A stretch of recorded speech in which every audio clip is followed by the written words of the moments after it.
আনারসের মধ্যে আবার কেউ দুধ দেয় নাকি? অধিকাংশ মানুষই জানে না আনারসের মধ্যে দুধ দিলে কি ঘটে।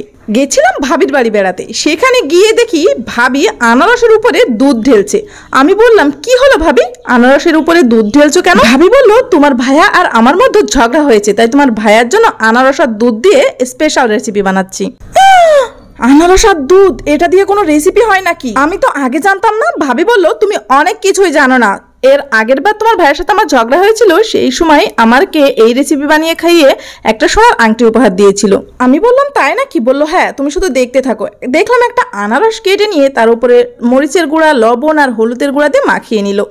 এরপরে নিয়ে নিল কর্নফ্লাওয়ার, 2 টেবিল চামচ কর্নফ্লাওয়ারের মধ্যে দিয়ে দিচ্ছে হাফ চামচ লবণ, মরিচের গুঁড়া আর হলুদের গুঁড়া। খুব ভালো করে মিশিয়ে নিচ্ছে। আর এখন একটু সামান্য পানি দিয়ে এটা মাখিয়ে নিচ্ছে। আমি বললাম, এটা কি বেটার বানিয়ে নেবে? বললো, হ্যাঁ, এটা বেটার বানাতে হবে।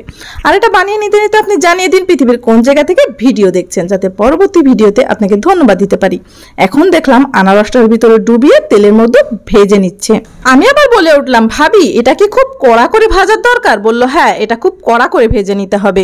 দেখো, হয়ে গেছে। এরকম হলে প্লিজে নামিয়ে নিবে। আমি বললাম, ভাবি, রেসিপি কি রেডি? বললো, হ্যাঁ, রেসিপি হয়ে গেছে। এখন গরম গরম 1-2 পিস খেয়ে দেখলাম, সত্যি অসাধারণ ছিল। ভিতরে একটু টক মিষ্টি স্বাদ আর উপরে ক্রিসপি লেয়ার। আমি বললাম, ভাবি, আসলেও তুমি অনেক দারুণ একটা রেসিপি শেয়ার করেছো। আপনারা কি দেখছেন? দ্রুত রেসিপিটি শেয়ার করে দিন। যাদের স্বামীরা কথায় কথায় রাগ করে, তাদের এই রেসিপি করে খাওয়ালে রাগ একদম গলে গলে পড়বে।